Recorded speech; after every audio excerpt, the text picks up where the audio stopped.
Namaskar. Today we will discuss about entropy and disorder.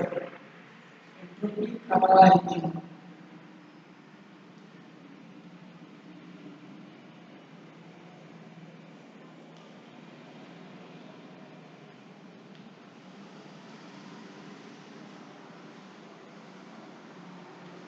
entropy and disorder. So here the entropy is a physical quantity.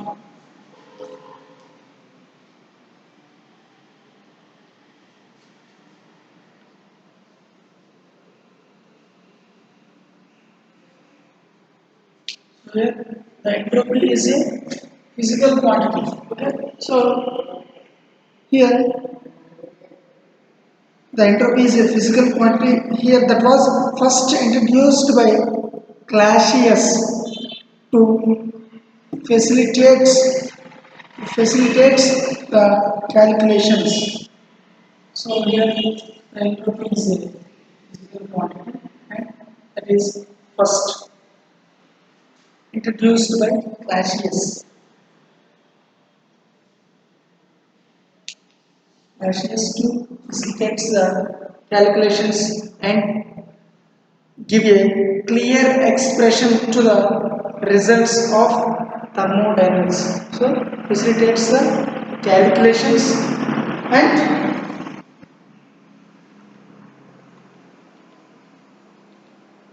so this facilitates the calculations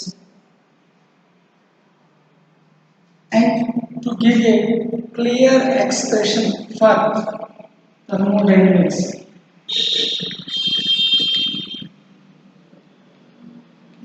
Clear expressions for thermodynamics. So here just like so here just like the pressure P and volume V and temperature T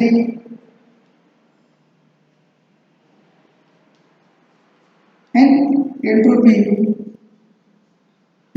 it is denoted as so here just like pressure, volume, temperature and entropy so are also so entropy is also known as the thermodynamic state variable.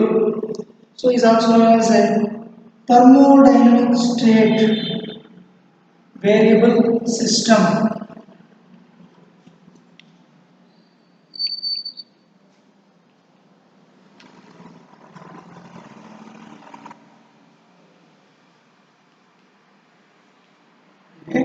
Entropy కూడా ఇక్కడ entropy అనేది కూడా ఒక భౌతిక రాశి అని చెప్పుకోవచ్చు.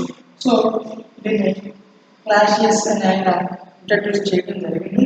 So మెయిన్గా this is the entropy is used to facilitates the calculations and to give a clear expression for thermodynamics.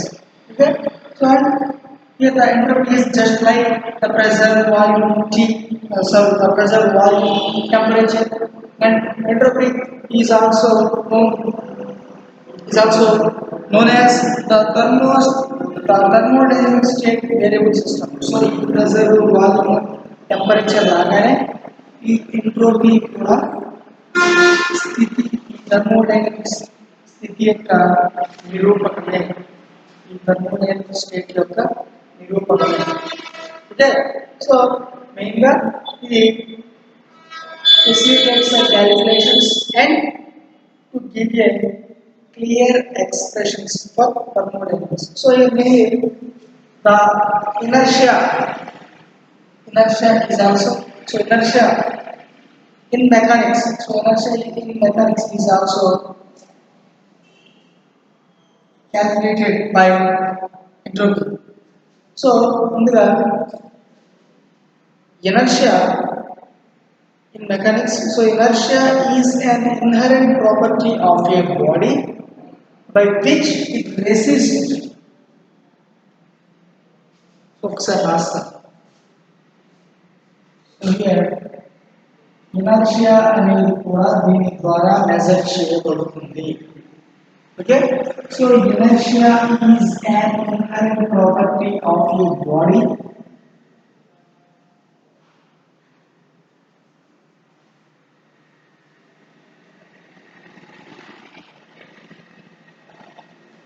inertia is an inherent property of a body by which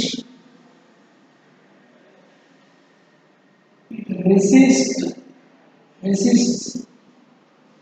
any change in its state. Any change in its state. Yeah, so here the best example is the mass is measure of inertia. So here the mass is measure of inertia.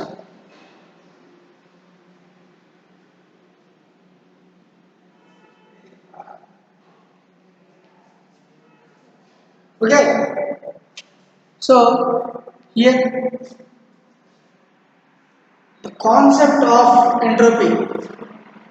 The concept of entropy is a bit difficult to comprehend. Bit difficult to comprehend.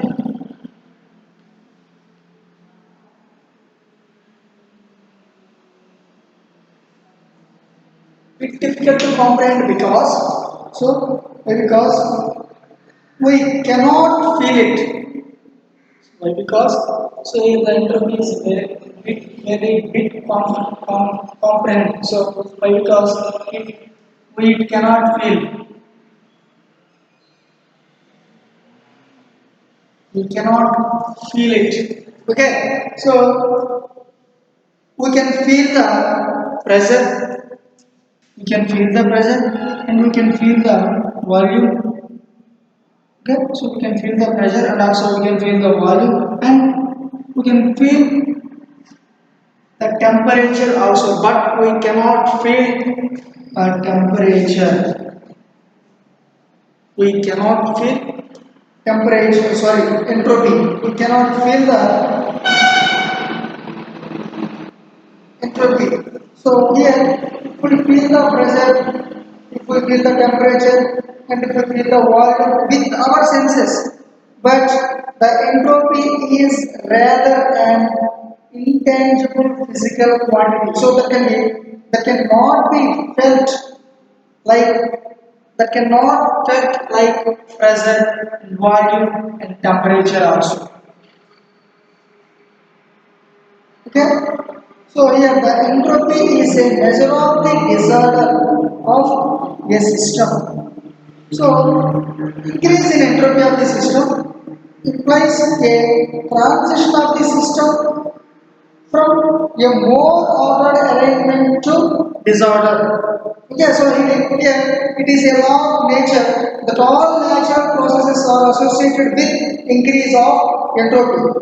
Okay, so here the entropy can also be visualized as a measure of unavailable energy, a measure of unavailable energy of a system that cannot be converted into useful work.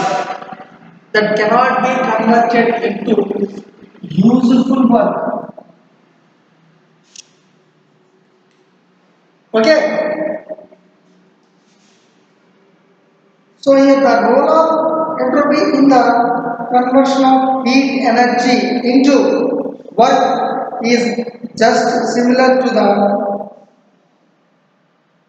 of inertia in mechanics. So already మనం చెప్పుకున్నాం అదే. So here inertia is an inherent property of a body by which it resists any change in its state. So here the mass is the measure of inertia. Mass is the measure of inertia. Okay, so here in thermodynamics, where the entropy is to facilitate the calculations and also to facilitate the calculations and also to give the clear expressions for thermodynamics. Okay, so here the in thermodynamics increase in entropy means transition of thermal energy of the system from a more available form for convention into work to a less available form of the thermal energy for conventional work.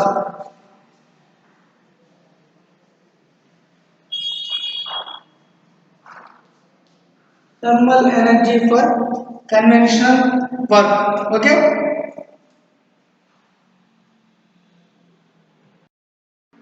So here entropy and disorder. So entropy so ముఖ్యంగా ఈ భౌతిక శాస్త్ర పరిభాషలో work అనేది జరగాలి, so పని అనేది జరగాలి అంటే సో ఫోర్స్ అంటే బలము లేదా ఆ బలం అంశం యొక్క ప్రయోగ స్థానం, అలాగే ఆ యొక్క ఫోర్స్ డైరెక్షన్లో అంటే బల దిశలో కొంత స్థానభ్రంశానికి సో లోన్ కావాల్సి ఉంటుంది.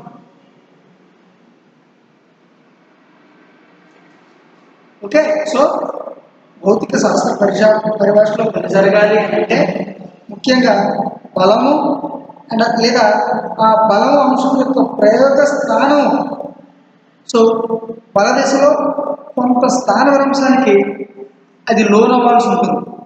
సో బ్రౌనియన్ చలనం అంటే డిజార్డర్, క్రమరహిత చలనం పని జరిగినట్లు కాదు. అంటే ఫర్ ఎగ్జాంపుల్ సో దాంట్లో దాని యాంగిల్లో ఎంతో కొంత స్థానభ్రంశానికి లోన్ కావాల్సి ఉంటుంది. అంటే ఫర్ ఎగ్జాంపుల్ మీరు బ్రౌనియన్ చలనం కనుక చూస్తే, బ్రౌనియన్ మోషన్ చూస్తే సో దాంట్లో కూడా డిజార్డర్ అనేది వర్క్ జరగడం మనం చూస్తాం. బట్ ఇక్కడ స్థానభ్రంశానికి లోను కావటం అంటే బ్రౌనియన్ మోషన్లో జరిగినట్టు, ఆ బ్రౌనియన్ మోషన్ అంటే క్రమరహిత చలనం పని జరిగినట్లు కాదు. సో అంటే ఒక కాన్స్టెంట్ టెంపరేచర్, ఒక స్థిరమైన ఉష్ణోగ్రత T వద్ద, ఒక కాన్స్టెంట్ టెంపరేచర్ T వద్ద ఏదైనా ఒక బీకర్ అంటే ఏదైనా ఒక పాత్రలో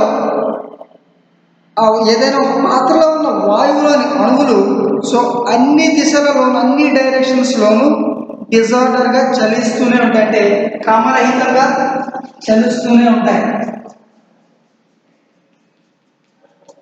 ఇట్లా ప్రతి డైరెక్షన్స్లోనూ డిజార్డర్గా అవి చలనం చేస్తూనే ఉంటాయి. సో అయినప్పటికీ సో ఏ దిశలోనైనా పని జరిగినట్లుగానే బాగా సో ఎలా పనిచేసినా అవి ఏ డైరెక్షన్లో పనిచేసినా కొంత వర్క్ అనేది కంపల్సరీగా జరుగుతుంది. ఆ వర్క్ అనేది జరిగితేనే దాని మీద ఫోర్స్ అనేది అప్లై అయ్యి వర్క్ జరిగితేనే అది డైరెక్షన్లో మోషన్లో ఉండగలదు. కాబట్టి సో అవి ఏ దిశలో ఏ డైరెక్షన్లో అవి చలించినా సరే సో మనం పని జరిగినట్లుగానే భావిస్తాం. సో అయితే ఇప్పుడు అదే వాయువుకి ఉష్ణాన్ని అందించడం ద్వారా కానీ అండ్ అలాగే వాయువు పైన బాహ్యంగా పనిచేయడం వల్ల కానీ అండ్ లేదా ఉష్ణము లేక వర్క్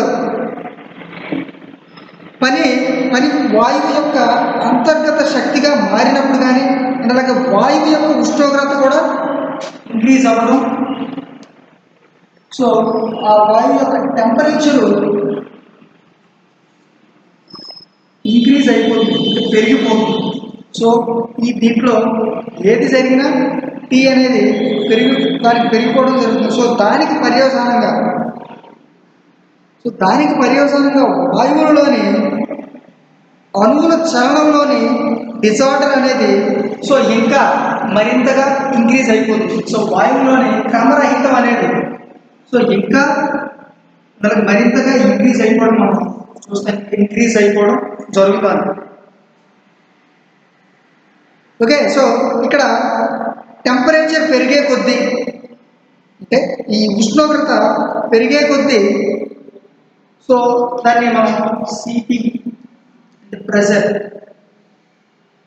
టెంపరేచర్ పెరిగిపోయే కొద్దీ ఈ ప్రెజర్ యొక్క ఈ సిపి వాల్యూ కూడా సో ఈ సిపి వాల్యూ కలిగిన అణువుల భిన్నం కూడా తగ్గిపోవడం మనం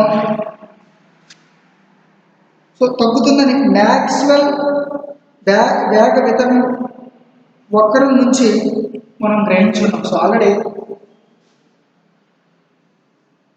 ఈ అణువుల యొక్క క్రమరాహిత్యం అంటే ముందు టెంపరేచర్ పెరిగిపోతే ఈ ఉష్ణోగ్రత అనేది ఇంక్రీజ్ అయిపోతే సో దాని నుంచి దానికి పర్యవసానంగా ఈ డిజార్డర్ కూడా ఇంక్రీజ్ అయిపోతుంది.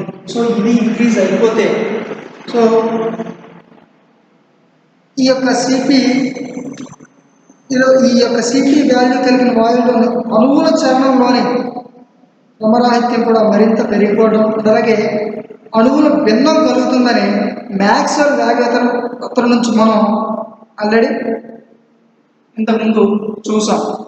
సో దాన్ని ఒకసారి అబ్జర్వ్ చేస్తే వెనక్కి వెళ్ళి దాన్ని ఒకసారి అబ్జర్వ్ చేస్తే మనకి దీన్ని క్యాల్కులేట్ చేయగలం.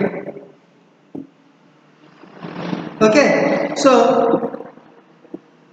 ఇదే విధంగా ఏ వ్యవస్థను తీసుకున్నా, ఏ సిస్టమ్ని తీసుకున్నా దానిపైన జరిగిన ఒక పని కనుక వ్యవస్థ యొక్క ఆంతరిక శక్తిగా మారినప్పుడు, అలాగే వ్యవస్థలోని అణువుల డిజార్డర్ మోషన్ అంటే అణువుల క్రమరాహిత్యం చలనం కూడా ఇంక్రీజ్ అయిపోవడం మనం అబ్జర్వ్ చేయొచ్చు. సో ఇంక్రీజ్ అయిపోతుంది. సో అంటే ఆర్డర్ స్టేట్ నుంచి అంటే క్రమస్థితి నుంచి డిజార్డర్ స్టేట్కి క్రమరాహిత్య స్థితికి సంక్రమణం జరుగుతుంది. ఓకే, సో ఇదే విధంగా విస్తరణ ప్రక్రియ వల్ల రెండు వాయువులు కలిసిపోయినప్పుడు ఆ మిశ్రమంలోని అణువుల డిజార్డర్ అనేది అణువుల క్రమరాహిత్యం అదే వాయువులు విడివిడిగా ఉన్నప్పుడు వాటిలోని అణువుల క్రమరాహిత్యం కంటే డిజార్డర్ కంటే సో ఎక్కువగా ఉంటుంది. సో ఇట్లాగే ఒక వాయువు అనేది సో స్వేచ్ఛగా వ్యాపారం చెందినప్పుడు కూడా దానిలోని అణువుల చలనం మరింత క్రమరహితంగా ఉండటం మనం అబ్జర్వ్ చేస్తాం. సో ఇంకా దాని డిజార్డర్ని మనం దాంట్లో అబ్జర్వ్ చేస్తాం. సో ఈ దృష్ట్యా మనం చూసినప్పుడు సో ప్రతి చేంజ్లోని ప్రతి మార్పులోని సో ఆర్డర్ స్టేట్ నుంచి అంటే క్రమస్థితి నుంచి సో డిజార్డర్ స్టేట్కి అంటే క్రమరాహిత్య స్థితికి మార్పు చెందే వీటి యొక్క పోకడ అత్యంత సహజమైనదని మనకి దీని ద్వారా తెలియవస్తుంది. సో అంటే ఈ విశ్వంలో ఎంట్రోపీ ఎక్కువ కావడం అనేది సహజమైన ప్రక్రియ యొక్క వ్యక్తీకరణ అని కూడా మనం చెప్పుకోవచ్చు దీని ద్వారా. సో అణువుల క్రమరాహిత్యానికి ఎంట్రోపీ అనేది ఒక కొలమానంగా కూడా మనం భావించవచ్చు. సో బోల్ట్జ్మన్ సైంటిస్ట్ సో దీనికోసమే ఫర్ ఎగ్జాంపుల్ మనం బోల్ట్జ్మన్ సైంటిస్ట్ ఊహ ప్రకారం కనుక మనం చూస్తే సో ఈ సంభావ్యత సిద్ధాంతం ఆధారంగా ఒక వ్యవస్థ యొక్క డిజార్డర్ని క్రమరాహిత్యాన్ని సో మ్యాథమెటికల్ రూపంలో ఈ గణిత రూపంలో కనుక లెక్క కట్టవచ్చు. దీన్ని సో థియరిటికల్గా కాకుండా మ్యాథమెటికల్గా దీన్ని క్యాల్కులేట్ చేయవచ్చు.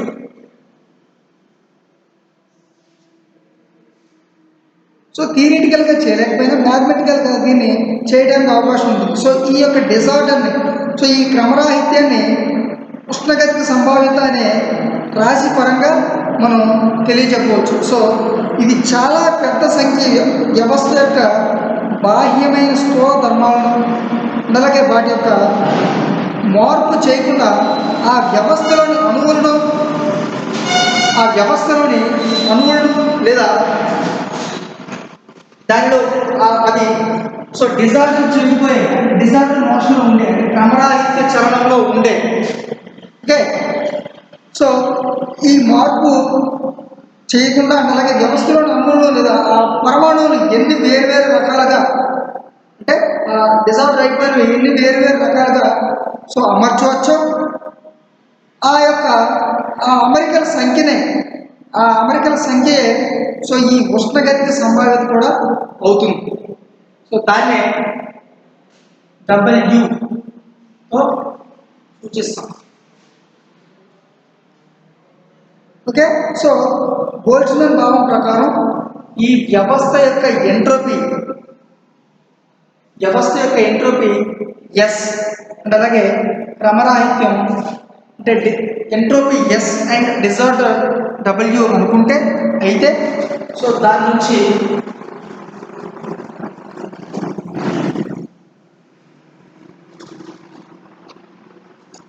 ఇక్కడ entropy S and disorder W అనుకుంటే సో దాని నుంచి S entropy S is equals to small R log e to W.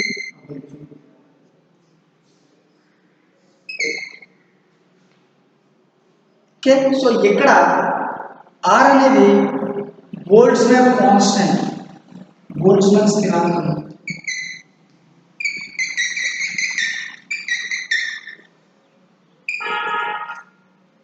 Boltzmann constant. So ఈ నూతన దృక్పథం వల్ల సమతా స్థితిలో లేని వ్యవస్థ యొక్క ఎంట్రోపీ కూడా లెక్కించడం సాధ్యమవుతుంది. సో దీని ద్వారా వ్యవస్థ యొక్క ఎంట్రోపీని క్యాలిక్యులేట్ చేయడానికి మనకి సాధ్యం అవుతుంది. So here this is about the entropy and disorder, and then we will discuss about the entropy of universe. Then we will discuss about the entropy of universe.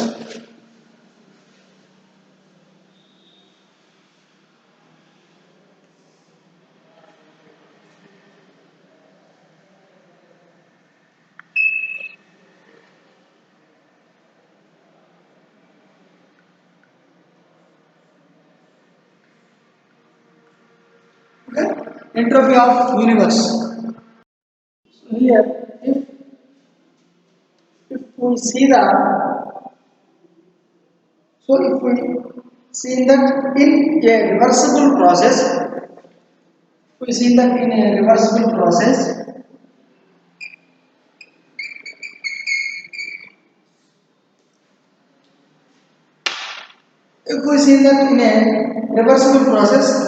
the entropy of the system, so here the entropy of the system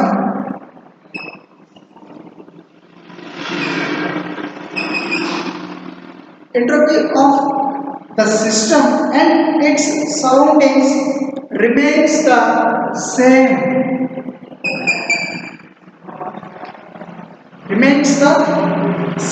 అంటే so ఒక ఉత్క్రమణీయ ప్రక్రియలో ఒక వ్యవస్థ యొక్క అలాగే మరియు దాని యొక్క పరిసరాలకు సంబంధించి ఎంట్రోపీ అనేది మారకుండా అట్లాగే ఉంటుందని మనం తెలుసుకున్నాం. సో రివర్సిబుల్ ప్రాసెస్లో ఇర్రివర్సిబుల్ ప్రాసెస్లో ఎంట్రోపీ అనేది సో ఎలా ఉందని మనం లాస్ట్ క్లాస్లో డిస్కస్ చేసుకున్నాం.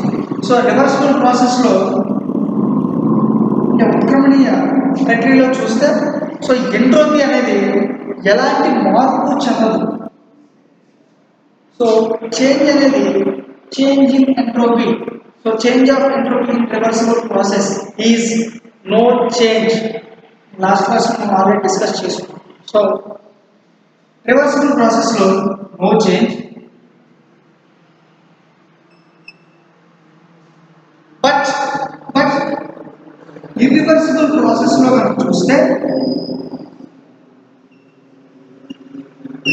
ఇర్రివర్సిబుల్ ప్రాసెస్లో చూస్తే so entropy of the system, entropy యొక్క వ్యవస్థ అలాగే దాని యొక్క పరిసరాలు అనేవి సో ఇంక్రీజ్ అయిపోతాయి.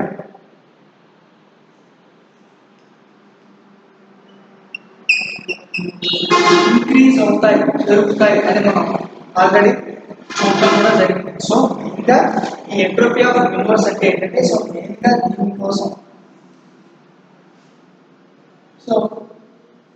దీనికోసం చర్చించడమే దీని ముఖ్య ఉద్దేశం. సో ఫర్ ఎగ్జాంపుల్ ఇందులో ఏంటంటే ఎంట్రోపీ యొక్క మార్పు రివర్సిబుల్ ప్రాసెస్లో ఎలా ఉంది, అలాగే ఇర్రివర్సిబుల్ ప్రాసెస్లో ఎలా ఉంటుంది అనేది. సో ఎంట్రోపీ రివర్సిబుల్ ప్రాసెస్లో ఎంట్రోపీకి ఎలాంటి మార్పు ఉండదు. Okay, but in irreversible process the entropy was change. Entropy ఏమవుతుందంటే ఆ చేంజ్ కూడా ఎలా అవుతుందంటే ఎంట్రోపీ అనేది సో పెరిగిపోవడం ఇంక్రీజ్ అయిపోవడం మనం చూసాం. సో అదే చెప్తున్నాం. సో ఒక రివర్సిబుల్ ప్రాసెస్లో ఒక వ్యవస్థ యొక్క అంటే అలాగే దాని యొక్క పరిసరాలకు సంబంధించి ఎంట్రోపీ అనేది మారకుండా అట్లాగే ఉంటుంది. కానీ ఇక ఒక ఇర్రివర్సిబుల్ ప్రాసెస్లో కనుక మనం చూస్తే ఆ సిస్టమ్కు సంబంధించి ఆ వ్యవస్థకు సంబంధించి అలాగే దాని యొక్క పరిసరాలు కూడా పెరిగిపోతాయి. సో పెరిగిపోతుంది అని మనం ఆల్రెడీ డిస్కస్ చేసుకున్నాం, తెలుసుకున్నాం. సో దానికి పర్యవసానంగా ఇక్కడ దానికి పర్యవసానంగానే ఆ వ్యవస్థ మరియు దాని పరిసరాలకు సంబంధించిన ఎంట్రోపీ కూడా పెరిగిపోవడం మనం అబ్జర్వ్ చేస్తున్నాం. ఆ వ్యవస్థ మరియు దీనికి సంబంధించిన పరిసరాలు ఇంక్రీజ్ అయిపోవడం మనం ఈ ఇర్రివర్సిబుల్ ప్రాసెస్లో మనం అబ్జర్వ్ చేయడం జరిగింది.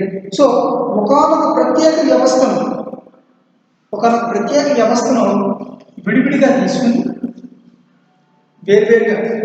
విడివిడిగా తీసుకుని చూస్తే సో సహజ ప్రక్రియలోనే వ్యవస్థ యొక్క ఎంట్రోపీ అనేది డిక్రీజ్ అవ్వడానికి అవకాశం ఉంటుంది. సో రెండింటినీ కనుక రెండు వ్యవస్థను ఒక వ్యవస్థ యొక్క విడివిడిగా తీసుకుని కనుక చేస్తే ఆ వ్యవస్థ యొక్క ఎంట్రోపీ అనేది మ్యాక్సిమం తగ్గిపోవడానికి ఆస్కారం ఉంది, డిక్రీజ్ అవుతుంది. ఓకే, సో అయితే అదే సందర్భంలో ఈ విశ్వంలో మరొక చోట ఎక్కడ అంటే తగ్గిన దానికి మించిన పరిణామంలో సో మరొక చోట ఎక్కడో ఎంట్రోపీ పెరగడం జరుగుతుంది. అంటే ఈ తీసుకున్న దానికంటే ఎక్కువ పరిమాణంలో ఎక్కడో ఈ ఎంట్రోపీ అనేది పెరిగే అవకాశం ఉంది. ఓకే, సో ప్రకృతిలో జరిగే ప్రక్రియలన్నీ కూడా ఇర్రివర్సిబుల్ ప్రాసెస్లే, అనుత్క్రమణీయ ప్రక్రియలే అని మనం చెప్పుకున్నాం. సో మరొకసారి మాట్లాడుకుంటాం. సో ఈ ప్రకృతిలో జరిగే ప్రక్రియలన్నీ ఈ ఇర్రివర్సిబుల్ ప్రాసెస్లే, ఈ అనుత్క్రమణీయ ప్రక్రియలే. సో అందువల్ల విశ్వం యొక్క ఎంట్రోపీ, యూనివర్స్ యొక్క ఎంట్రోపీ విలువ ఎప్పుడూ ఇంక్రీజ్ అవుతూనే ఉంటుంది. యూనివర్స్లోని ఎంట్రోపీ యొక్క వాల్యూ ఎప్పుడు ఇంక్రీజ్ అవుతూనే ఉంటుంది. సో బికాస్ ఈ విశ్వంలో ఏ వ్యవస్థలోనైనా ఎంట్రోపీ ఈ ప్రకృతిలో జరిగే ప్రక్రియలన్నీ ఇర్రివర్సిబుల్ ప్రాసెస్లే కాబట్టి ఈ ఇర్రివర్సిబుల్ ప్రాసెస్లో ఎంట్రోపీ యొక్క మార్పు పెరిగిపోతుంది. కాబట్టి సో ఎక్కడ చూసుకున్నా ఎంట్రోపీ వాల్యూ అనేది ఇంక్రీజ్ అయిపోతూ ఉంటుంది. శక్తి నిత్యత్వ నియమాన్ని అనుసరించి సో యూనివర్స్లోని ఎనర్జీ అనేది కాన్స్టెంట్గా ఉంటుంది. శక్తి నిత్యత్వ నియమం నుంచి విశ్వంలోని శక్తి అనేది కాన్స్టెంట్గా ఉంటుంది. ఓకే, సో కానీ ఎంట్రోపీ మాత్రం ఏ విధమైన నిత్యత్వ నియమాన్ని పాటించదు. సో ఎంట్రోపీ మాత్రం ఏ నిత్యత్వ నియమాన్ని పాటించదు. సో ఎందుకంటే ఒకవేళ ఆ నిత్యత్వ నియమాన్ని కనుక పాటిస్తే కాన్స్టెంట్గా ఉంటుంది. సో ఇక్కడ ఎంట్రోపీ అనేది కాన్స్టెంట్గా ఉండదు కదా. సో ఉండదు కాబట్టి నిత్యత్వ నియమాన్ని ఎనర్జీ పాటిస్తుంది, కానీ ఈ ఎంట్రోపీ అనేది నిత్యత్వ నియమాన్ని పాటించడం జరగదు.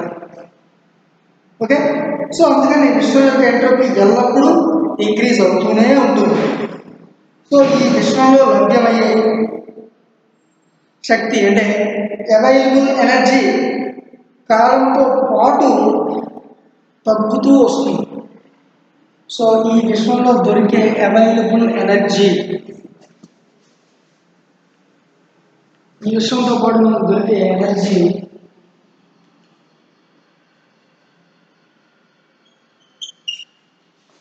డిక్రీజ్ అయిపోతూ వస్తుంది, డిక్రీజ్ అయిపోతూ ఉంటుంది. ఓకే, సో విశ్వం యొక్క ఎంట్రోపీ మాత్రం కాలంతో పాటు పెరుగుతుంది.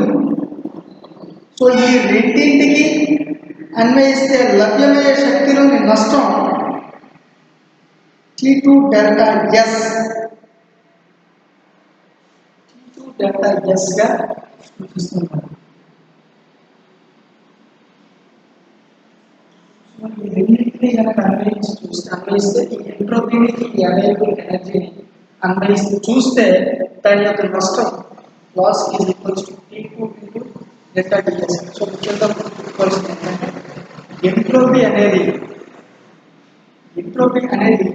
రివర్సిబుల్ ప్రాసెస్లో కాన్స్టెంట్గా ఉంటుంది, ఎలాంటి చేంజ్ ఉండదు. ఇర్రివర్సిబుల్ ప్రాసెస్లో మాత్రం సో ఇంక్రీజ్ అయిపోతూ ఉంటుంది. సో ఈ విశ్వంలో జరిగే ప్రక్రియలన్నీ ఈ అనుక్రమణీయ ప్రక్రియలే కాబట్టి, ఈ ఇర్రివర్సిబుల్ ప్రాసెస్లే కాబట్టి, సో ఈ ఇర్రివర్సిబుల్ ప్రాసెస్లో ఈ ఎంట్రోపీ అనేది పెరిగిపోతూ ఉంటుంది. కాబట్టి విశ్వంలో కూడా ఎంట్రోపీ అనేది పెరిగిపోతూ ఉంటుంది. బట్ శక్తి నిత్యత్వ శక్తిని పాటిస్తుంది, శక్తి మాత్రం నిత్యత్వాన్ని పాటిస్తుంది, బట్ ఎంట్రోపీ మాత్రం పాటించదు. సో మనకి ఈ యూనివర్స్లో లభ్యమయ్యే అవైలబుల్ ఎనర్జీ మాత్రం తగ్గిపోతూ ఉంటుంది, ఎంట్రోపీ మాత్రం సో ఎప్పటికప్పుడు ఇంక్రీజ్ అయిపోతూ ఉంటుంది. Okay, so here this is about the entropy of universe. Thank you.